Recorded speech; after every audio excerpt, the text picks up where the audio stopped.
నిద్ర లేదు, సుఖం లేదు, దెబ్బ మీద దెబ్బ, దున్న మీద పుండుని కాకి పొడుస్తున్నట్టు పొడుస్తున్నారా?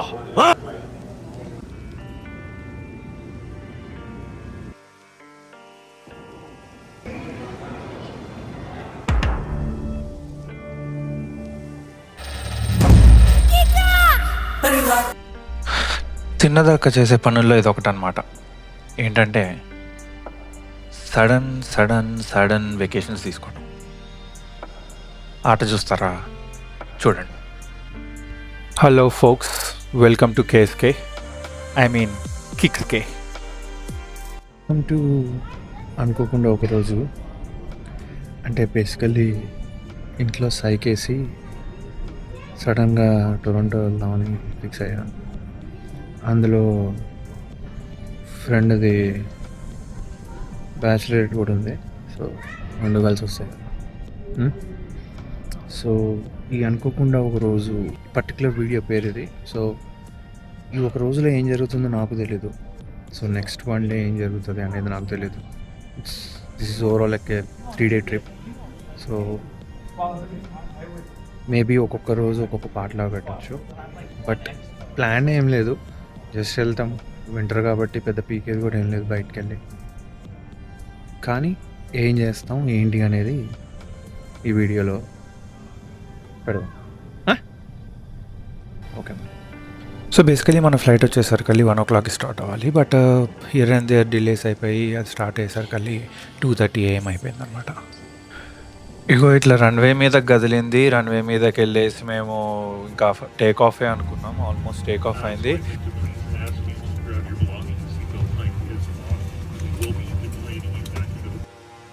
అర్థమైంది కదా.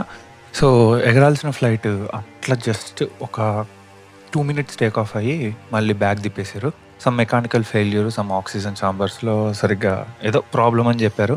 సో మేము అట్లా 3 అట్లా పైకి వెళ్ళి 3:15కి మళ్ళీ దింపేసారు అనమాట. సో మళ్ళీ వెనకాలకి వచ్చి గేట్స్ దగ్గర కూర్చున్నాం.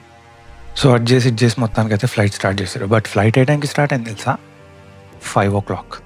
లిటరల్లీ నేను 5 o'clockకి టొరంటో దిగాలి, బట్ 5 o'clock క్యాల్గరీలో స్టార్ట్ అయినా. సో 7 o'clock ETకి నేను టొరంటోలో దిగాల్సింది. 7 o'clock ETకి, విచ్ ఈస్ 5 AM మౌంటైన్ టైంకి నేను క్యాల్గరీలో స్టార్ట్ అయినా. అట్లా ఉంటుంది మన దరిద్రం అనమాట. సరే, ఇంకా మొత్తానికైతే స్టార్ట్ అయినాం కదా ఏదో ఒకటి. సో సేఫ్టీ ఇంపార్టెంట్ కదా. So I understand. So 4 hours delay, that's okay. So morning 7 o'clockకి దిగాలి టొరంటోలో ఈస్టర్న్ టైంలో, దట్స్ ఓకే. 11కో 12కో దిగుతాం. ఏం చేస్తాం, ఒక రోజుకి స్లీప్ సాక్రిఫైస్ చేద్దాం, చిల్ అవుదాం అని అనుకున్నాను.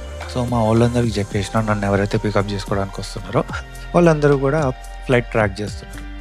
ఈ గ్యాప్లో ఒక చిన్న ట్విస్ట్లు జరిగినాయి అనమాట. వీడు ఏంటంటే టొరంటో ఎయిర్పోర్ట్ మీదనే గింగిరాలు కొట్టిండు 5 సార్లు. అది మనకు తెలియదు, మనం పడుకున్నాం కదా. ఆ టైంకి ఏమైపోయిందంటే, ఈ ట్రాక్ చేసే మా ఫ్రెండ్స్, మా వైఫ్, వీళ్ళందరికీ ఆ ఫ్లైట్ వెనకాలకి వెళ్తున్నట్టు చూపించింది. అంటే క్యాల్గరీ హెడ్ బ్యాక్ అవుతుందని అనుకున్నారు అనమాట అందరూ. కానీ నేను లేచి చూసేసరికి ఆల్మోస్ట్ కొంచెం దగ్గరలో ఉన్నాము టొరంటోకి. బట్ నాకు కొంచెం సిగ్నల్ వచ్చింది, మెసేజెస్ వస్తున్నాయి కానీ మెసేజెస్ పోవట్లేదు మళ్ళీ వెనకాలకి. అదో ఇంకా అదంతా చిల్లర అయిపోయింది. సో ఇదంతా నాకు ఎప్పుడు తెలిసిందంటే, బేసికల్లీ నేను పడుకొని ఉన్నా, వాడు చుట్టూ తిప్పింది తెలీదు, నాకు ఇదంతా ఏం తెలియదు. తీరా చూస్తే ఒక 1 hour అవుతుంది, అంటే లైక్ 1 hour లేట్ అవుతుంది, 1 o'clock అవుతుంది మధ్యాహ్నం, ఇంకా దింపలేదేంది వీడు అని చెప్పి చూసుకుంటున్నాను అనమాట. తీరా చూస్తే థండర్ బే అని కనపడదు. అప్పుడు అర్థమైంది, వాడు అనౌన్స్మెంట్ ఇచ్చినాక అక్కడ టొరంటోలో ఫుల్ స్నో ఉంది, మేము డ్రాప్ చేయలేకపోయినాం, అందుకనే రివర్స్ కొట్టి థండర్ బేలో కొడుతున్నాము డైవర్షన్కి. ఇక్కడ ఒక 1-2 hours మనకు అప్డేట్ తెలుస్తుంది. సో 1-2 hours స్టార్ట్ అవుతామని చెప్పిండు. అదిగో చూసిరు కదా స్నో ఎట్లుందో. అది థండర్ బే ఎయిర్పోర్ట్లో. టొరంటోలో అయితే ప్యాస్ మామూలు లేదంటే వారం అసలు. ఆ వీడియోలు చూసి నాకైతే దద్దరిల్లిపోయింది. Very bad day to start. But మన సడన్ ట్రావెల్స్ అన్నీ ఇట్లనే ఉంటాయి, అందుకనే కదా ఇట్లా. ఓకే. సో డిలే అయింది, బేసికల్లీ ఫుల్ స్నో పడుతుందంట, రన్వేలు ఖాళీ లేవంట. సో ఇలాంటి విఐపీస్ని రిసీవ్ చేసుకోలేము. ఇప్పుడు పక్కనే థండర్ బే అని ఒక పిల్ల ఎయిర్పోర్ట్ ఉంది, అక్కడికి వెళ్ళాను.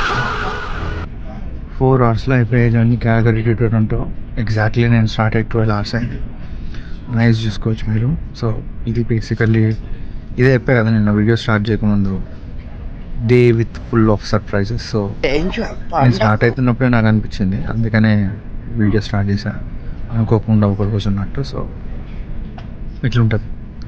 అండ్ ఇంకోటి విషయం ఏంటంటే, మేము ఫ్లైట్ క్యాల్గరీలో డిపార్చర్ స్టార్ట్ అయినాక, ఫ్లైట్ టేక్ ఆఫ్ అయినాక పైకి వెళ్ళి 2 minutes, 3rd minute అనౌన్స్మెంట్ వచ్చింది, మెకానికల్ ఫెయిల్యూర్ ఉంది ఫ్లైట్లో, అది ఆక్సిజన్కి సంబంధించిన ఫెయిల్యూర్. సో లైక్ రివర్ట్ అవుతున్నాం క్యాలగరీకి అని చెప్పి ల్యాండ్ చేశాడు. సో నేను బేసికల్లీ ఎప్పుడో 1 o'clock స్టార్ట్ అవ్వాల్సిన ఫ్లైట్ 5కి స్టార్ట్ అయింది అనమాట. అండ్ 5కి స్టార్ట్ అయ్యాక కూడా సరే 10-11 దిగుతాం, టొరంటోలో అయిపోతుంది అనుకుంటే టొరంటోలో స్నో ఉంది. సో థండర్ బేలోకి తీసుకొస్తున్నాం, థండర్ బే తీసుకొచ్చారు. సో ట్విస్ట్ మీద ట్విస్ట్. సో నేను తీసుకోక సడన్ సర్ప్రైజ్ వెకేషన్ తీసుకొని వస్తే ఇట్లనే ఉంటుంది. అందుకని 2 నెలలకు ఒక 2 రోజులు 3 రోజులు తీసుకొని ఎంజాయ్ చేయాలి. నాకులాగా అన్ని అట్టు పెట్టుకొని సంవత్సరానికి ఒకేసారి వాడదాం అంటే ఇట్టే ఉంటుంది. ఓకే, వెనకాల తాత చూడండి తీర్థండి హెవీ సో అది మ్యాటర్. సో మనకి ఇప్పుడు థండర్ బే నుంచి ఫ్లైట్ నైట్ 1 o'clock. ఇప్పుడు ఇక్కడ నుంచి హోటల్కి వెళ్ళడానికి కూడా లేదు, ఎందుకంటే ఫుల్ స్నో పడుతుంది. సో ట్యాక్సీస్ కానీ ఏం లేవు. ఎయిర్పోర్ట్ షటిల్స్ ఉన్నాయి, బట్ అవి ఎట్లా వర్క్ అయిపోయినా తెలియదు. అండ్ మనకి ఇంకా 8 hours ఉంది ఇక్కడ. దీని తర్వాత ఇంట్లో కూర్చొని పని చూసుకున్నప్పుడు లేదు, మనం ఎంత దూరం వచ్చినాం. స్టక్ అయినాం కాబట్టి ఇప్పుడు ఫుల్ నిద్ర వస్తుంది. నా కళ్ళు చూసుకోవచ్చు మీరు, 1 day అవుతుంది నిద్ర లేక. ఇది ఒక type of sudden experience. But food order పెట్టినాం, చూద్దాం తిని మనం సర్వైవ్ అవ్వగలమా, లేకపోతే మన స్టేషన్స్లో మనకు కొనుక్కుంటారు అట్లా పోవాలా, లేకపోతే హోటల్కి వెళ్తామా, ఏం చేయాలని చూడాలి. సో అప్పటిదాకా ఎవరి ముఖం మీద కొట్టారు అది మన ఫుడ్ వచ్చేదాకా వెయిట్ చేసి ట్రై చేద్దాం ఏం చేయాలంటే. సో నేను వచ్చింది ఫ్లేర్ ఎయిర్లైన్స్లో అనమాట. దానంత కంజూస్ ఎయిర్లైన్స్ ఇంకోటి ఉండదు. అకామిడేషన్స్కి డబ్బులు ఇవ్వడు, ఫుడ్కి డబ్బులు ఇవ్వడు. మాకు మొత్తానికి క్యాల్గరీలో లేట్ అయితే మాకు ఎంత ఇచ్చింది తెలుసా? $6 ఇచ్చిండు. పోయి కాఫీ కొనుక్కుంటారా అని. అయ్యే ఏం చేయాలో తెలియక ఆ పక్కనే రెస్టారెంట్ ఉంది, నాతో పాటు 2 బాధితులు వెళ్దామంటే వచ్చేసామన్నమాట. రెస్టారెంట్ అయితే బాగానే ఉంది. నేనైతే లైట్ డ్రింక్ తాగిన, ఎందుకంటే ఎయిర్పోర్ట్లోనే తినేసిన కాబట్టి అంత బాగానే ఉంది. సో మేము ముగ్గురం కలిసి వచ్చినాము. ఇంకొకరు నడుచుకుంటూ వచ్చిండండి అక్కడ నుంచి 20 minutes. అంగోడి వెనకాల ఉన్న తాత అన్నమాట. 20 minutes నడుచుకుంటూ ఎట్లా వచ్చినావురా బాబు అన్నాం. ఇట్స్ కెనడియన్ థింగ్స్ అన్నాడు. ఓకే అని చెప్పినాం అనమాట. సో ఇక బస్ కోసం వెయిట్ చేస్తున్నాము. ఫుల్ చలి, -25, ఫుల్ అసలు ఇట్లా మక్కేస్తుంది అనమాట. ఏంది అంటే ఇక బస్సులో ఎక్కినాక మేము ట్యాప్ చేస్తాం రాబోయే అంటే, అరే మీ ఫేస్లో మిమ్మల్ని చూస్తుంటే జాలేస్తుంది, ఫ్రీగా కూడా డ్రైవ్, ఎయిర్పోర్ట్ దాకే కదా, ఒక స్టాపే కదా అన్నాడు. ఎయిర్పోర్ట్కి వచ్చేసరికి సీన్స్ చూసి అట్లున్నాయో, ఒక్కొక్కడు అక్కడే పడుకున్నాడు. ట్రైన్స్, ఇది ఇండియా ట్రైన్ స్టేషనో బస్ స్టేషనో నాకు అర్థం కాలే. అంటే బేసికలీ బుక్ చేసుకుందాం అనుకున్నారు అందరూ హోటల్స్, బట్ ఏ టాక్సీస్ లేవు, ఏం లేవు, అందరూ అక్కడే ఉన్నారు. అండ్ ఇంకో దరిద్రం ఏంటంటే అప్పటిదాకా వెయిట్ చేసినాం, నైట్ 11 ఆ టైం అవుతున్నప్పుడు మళ్ళీ 1 o'clock ఫ్లైట్ కాస్త 3:30 అన్నాడు. సో ఇక ఏం చేయాలో తెలియక మళ్ళీ ఆకలైంది. మనం ఖాళీగా ఉంటే అయ్యేదేంది, ఆకలే కదా. సో ఇక డ్రింక్ అని చెప్పి, బర్గర్ అని చెప్పి కొనుక్కొని తింటున్నాం. సో తింటున్నప్పుడు నాకు 2-3 విషయాలు అర్థమైనాయి. ఏంటంటే, 1 ఖాళీగా ఉంటే ఆకలిస్తుంది, 2 తిన్నాక నిద్ర వస్తుంది. నిద్రపోవాలంటే మెత్తగా బెడ్ కావాలి, బెడ్ లేకపోతే చికాకేస్తే కళ్ళెరగైతే సైక్ అవుతుంది. బేసికల్లీ ఈ పాస్ట్ 12-14 అవర్స్లో నా పరిస్థితి అనమాట. ఆల్రెడీ నేను స్టార్ట్ అయ్యి ఆల్మోస్ట్ 14 hours అవుతుంది. నేను క్యాల్గరీలో 11 o'clock వచ్చిన ఎయిర్పోర్ట్కి. ఇప్పుడు ఇక్కడ 12 o'clock అవుతుంది ఈస్టర్న్ టైంలో. సో అది నా పరిస్థితి. సో ఇక ఏం చేస్తాం, తినాలి కదా, తింటేనే బండి నడుస్తుంది, అందుకని తింటున్నాను అనమాట. సరే ఏం తింటున్నాను అనుకోవచ్చు మీరు. ఏం తింటున్నా తెలుసా? ఆల్ వేస్ట్ నా ఎయిర్పోర్ట్‌లో ఏం లేవు. ఒక చిన్న కాఫీ షాప్ లెక్కుంది. ఆ కాఫీ షాప్‌లో ఈ ఫ్రోజన్ బర్గర్‌లు ఉన్నాయన్నమాట. ఇక ఏం చేస్తాం రాబోయ్ అని చెప్పి, నైట్ అయితుంది కదా, ఇంక అన్నీ క్లోజ్ అయినాయి. ఆ మెక్సికన్ రెస్టారెంట్ తిన్నా అయిపోయేది. ఇక కూర్చొని అది తిన్నా. చూసారు కదా, 3:30 డిపార్చర్ అని పెట్టిండు. ఇక్కడ ఇంకో ట్విస్ట్ ఉంటుందన్నమాట మనకి. 3:30 డిపార్చర్ అన్నాక వాడు 3:30కి అంటే అట్లీస్ట్ 2:45 బోర్డింగ్ చేయాలి కదా వాడు. బోర్డింగే 3:30కి స్టార్ట్ చేసిండు హీరో. ఇక నా పరిస్థితి చెప్పుకోవాలి. నాకు నిద్ర వస్తుంది, ఏడుపు వస్తుంది, ఏం చేయాలో అర్థం కావట్లే, పడుకుంటే నిద్ర రావట్లే, ఎదురుగా చూస్తే అందరూ పడుకొని ఉన్నారు. వాళ్ళకి ఎట్లా నిద్ర వస్తుందో నాకైతే అర్థం కాలే. ఇట్లా ముఖం మీద వేసుకున్నారు, పడుకున్నారు. ఏం చెప్పుకోమంటారులే. ఏడిస్తే బాగోదు, అబ్బాయిని అయిపోయాను కదా. సో ఇక వీళ్ళందరినీ చూసినాక నాకు ఒకటే అర్థమైంది, మూసుకొని బోర్డింగ్ కోసం వెయిట్ చేయడం తప్పితే చేసేది. వాళ్ళు చూడండి ఎట్లా పడినారు. ఇక మొత్తానికి బోర్డింగ్ అయితే స్టార్ట్ అయింది 3:30కి. సో లోపలికి పోయినాము, 4 అయింది. అందరూ కూర్చునేసరికి వెళ్ళి మళ్ళీ ఇక్కడ ట్విస్ట్, వాళ్ళు ఈ క్లీనింగ్, ఈ డీఐజింగ్ ఇదంతా ముందు చేసుకోవాలి. మేము ఎక్కినాక ఆరామ్సే వచ్చి ఎయిర్పోర్ట్ వాళ్ళు చేస్తారు. పైలట్ ఏం చెప్పి తెలుసా, మంచి మంచి ఎయిర్పోర్ట్స్, ఇంటర్నేషనల్ ఎయిర్పోర్ట్స్ ఇట్లానే ఉంటాయి, మంచిగా ఫాస్ట్ చేసేస్తారు. బట్ ఈ థండర్బర్డ్లో స్లో చేస్తున్నా, నేను ఏం చేయలేను, అది అయిపోయినాకే కాల్ స్టార్ట్ అవ్వాలని చెప్పిండు. సో మొత్తానికి మేము స్టార్ట్ అయ్యాక లేట్ అయిపోయింది తెలుసా, 6 o'clock అయింది. అంటే నేను ట్రావెల్ స్టార్ట్ చేసి ఆల్మోస్ట్ ఇప్పటికి 18 hours అయిందన్నమాట, వితౌట్ స్లీప్. ఒక్క క్షణం కూడా పడుకోలేదు నేను. వాళ్ళు అట్లా క్లీన్ చేస్తారు, నాకు ఎట్లా అనిపించింది తెలుసా, కిందకి దిగి నేను క్లీన్ చేయబుద్ది అయింది. ఇక మొత్తానికి పడుకున్నావు 2 గంటలు ఫ్లైట్ ఎక్కి. ఒక మొత్తాన్ని చూసేసరికి టొరంటో కనపడ్డది కింద నుంచి. చాలా హ్యాపీ ఫీల్ అయినా. ఆ సన్ రైజ్ అదంతా మంచిగా అనిపించింది అనమాట. కనిపిస్తే అని చెప్పనా, అక్కడ రన్వే దొరకలే మా వాడికి ట్యాక్సీకి. ఆయన ఎడబెట్టాలో మాకు అర్థం కాలేదంట మా పైలట్ గాడికి.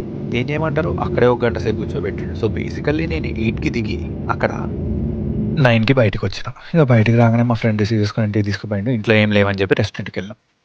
స్క్రాచ్ ఉంటుంది మనతోటి. ఆ రెస్టారెంట్ ఏమో ఏదో సంక్రాంతి అని చెప్పి బఫే పెట్టిరంట. అక్కడ ఏం లేవురా బయట తినడానికి. ఇక ఉన్నదే తిన్నాం అనమాట. అది అయిపోయినాక సినిమాకి వెళ్దామన్నారు. సినిమాకి ఆల్రెడీ 30 minutes లేట్ అవుతుందంటే అట్లా మూవీ రీల్స్ ఓపెన్ చేసి ఆ కవర్ చేసి 30 minutes కవర్ చేసేసి థియేటర్కి వచ్చేసి సినిమా చూసినాం. నారి నారి మురారి బాగానే ఉంది. 1 time వాచ్ మంచిగానే ఉంది. సో ఇది అయిపోయినాక ఇక ఇంటికి తీసుకుపోయారు. ఇంట్లో ఏంది హడావిడి అంటే, మనం అట్లా ట్రిప్స్కి వచ్చినప్పుడు మనకు కావాల్సింది ఏంటంటే, పడాల్సింది ఏంటంటే బార్లీ జ్యూస్ చాలా మంచిది హెల్త్కి. సో కూర్చొని బార్లీ జ్యూస్ తాగుతాం అనమాట. ఆ వైబ్ సెట్ చేయడానికి అని చెప్పి ఆ లైట్లు అదంతా హడావిడి చెప్పారు. బాగానే అనిపించింది. మంచిగా బార్లీ జ్యూస్ తాగినాము, ఒక స్లీప్ వేసినాము. నెక్స్ట్ రోజు ఏం చేయాలనేది ఆలోచించినాము. సో నెక్స్ట్ రోజు ఏం చేసినాం, ఇవి పడుకోగానే నాకు గుర్తొచ్చింది ఏంటంటే, అసలు నేను వచ్చింది మా ఇంకొక ఫ్రెండ్ బ్యాచిలరేట్కి. సో వాడి దగ్గరికి వెళ్ళిపోయాను. వాడి దగ్గర ఇంకో వైబ్ ఉంది, ఎందుకంటే నెక్స్ట్ రోజు లేసరికి నైట్ 6 or 7 అయింది. సో బేసికలీ చూస్తే వీళ్ళు కూడా ఇక్కడ దుకాణం పెట్టారు. ఏం దుకాణం అయ్యా అంటే ఈసారి మ్యూజిక్ దుకాణం. సో ఇక మస్తు ఎంజాయ్ చేసినాము. ఇక కలిసి ఫోటోలు దిగినాం, మళ్ళీ ఎప్పుడు కలుస్తామో లేదో అని చెప్పి. ఇక అంతా మంచిగానే జరిగింది. ఆ తర్వాత అంతా ఆ ఫ్లైట్ ఒకటే కొంచెం చిరాకైంది రాబాయ్. ఇంకా నెక్స్ట్ రోజు లేసి మా ఇంకొక ఫ్రెండ్ వాళ్ళ ఇంటికి వెళ్ళాము. సో వాళ్ళ ఇంటి దగ్గర నుంచి వ్యూ ఇట్లుందనమాట. మంచిగా అనిపించింది, చాలా రిలాక్సింగ్ అనిపించింది. ఎందుకంటే ఇంకో 4 గంటల్లో ఫ్లైట్ ఉంది. ఇక వెంటనే రెస్టారెంట్కి వెళ్ళి టక్క టిఫిన్ తినేసినాము. టిఫిన్ తినేసి బ్యాక్ టు క్యాల్గరీ. ఏ హుడీతో అయితే వెళ్ళి నువ్వు ఉతుక్కొని మళ్ళీ అదే హుడీ వేసుకొని వచ్చిన, ఎందుకంటే బ్యాగ్లో పెడితే బ్యాగ్ సరిపోదు, మళ్ళీ ఫ్లేర్ ఎక్స్ట్రా కట్టమంటాడు. కానీ good to see Calgary and family back.